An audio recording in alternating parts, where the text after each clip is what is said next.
खबर अब धीरे धीरे पुख्ता होने लगी है कि कांग्रेस अधिवेशन में राहुल गांधी को औपचारिक तौर पर पीएम पद का प्रत्याशी घोषित न किया जाए। खबर इस बात को लेकर भी है कि राहुल भले ही खुद को संगठन में समेटे रखना चाहते हों, लेकिन संगठन में उन्हें अब प्रियंका के तौर पर एक मजबूत साथी मिलेगा।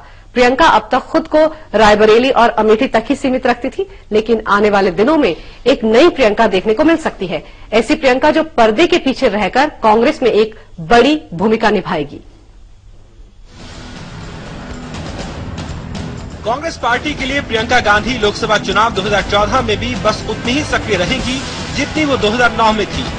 आधिकारिक तौर पर कांग्रेस पार्टी ने ही ये कहकर प्रियंका की भूमिका को लेकर जारी अटकलों पर विराम लगा दिया।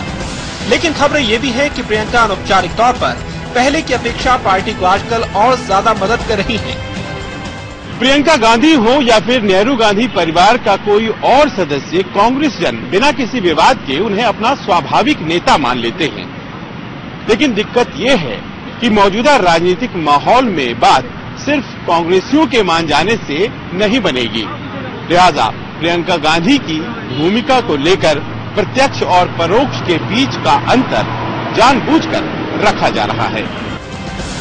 प्रियंका इस बार चुनाव में फ्रंटलाइन भूमिका में होंगी या नहीं, ये समझने के लिए राहुल के साथ साथ प्रियंका की पैरोकारी करने वाली दो महिला नेताओं ने समय से बात की, गिरिजा व्यास और कुमारी शैलजा। दिलचस्प ये रहा कि तमाम कांग्रेसियों की तरह वे भी चाहती हैं कि पार्टी के लिए राहुल के साथ साथ प्रियंका भी खुलकर सामने आए, लेकिन इस मांग को साफगोई के साथ कोई कांग्रेसी रखने को तैयार नहीं।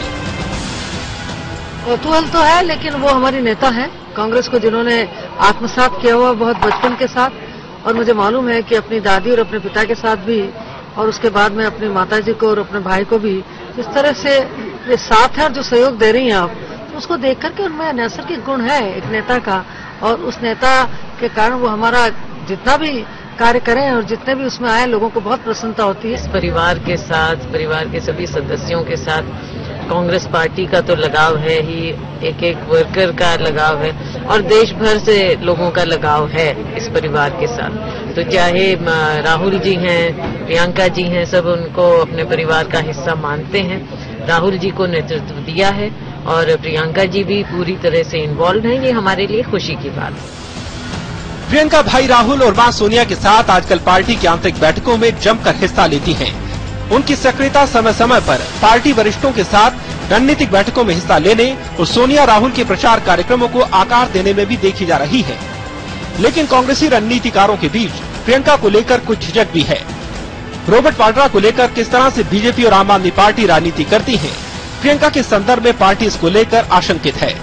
झिझक की दूसरी वजह यह है कि मौजूदा माहौल में अगर प्रियंका का करिश्मा भी खेवनहार साबित नहीं हुआ तो क्या होगा।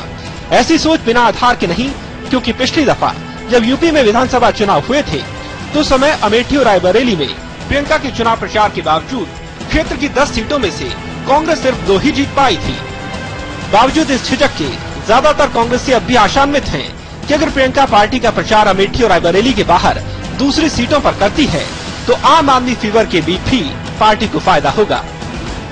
पार्टी में जिम्मेदारी दोनों दो, ये तो पहले उनका निर्णय है कि वो क्या कांग्रेस में सक्रिय बनेंगी कि नहीं बनेंगी। स्वाभाविक है वो रायबरेली अमेठी में अपना दायित्व निभाती हैं, बाकी जगहों पे वो राजनीतिक रूप से किस तरह जुड़ेंगी नहीं जुड़ेंगी ये तो उनका निर्णय है। एक बार वो कुछ ऐसा निर्णय लेती हैं फिर तो पार्टी किसी भी व्यक्ति के ऐसे निर्णय पर अपनी राय दर्ज करेगी और फिर तो स्वाभाविक है हम हर व्यक्ति को उसके पूरे पोटेंशियल पर इस्तेमाल करेंगे और उसका फायदा लेगी पार्टी। लेकिन ये आशाएं इस बार शायद ही पूरी हो, क्योंकि भले ही राहुल विधिवत तौर पर पीएम पद के उम्मीदवार घोषित न हो, लेकिन ये तय कर लिया गया है कि चुनाव उनके नेतृत्व में ही लड़ा जाएगा और प्रियंका मददगार की भूमिका में रहेंगी। इस समय दिल्ली से संजीव त्रिवेदी।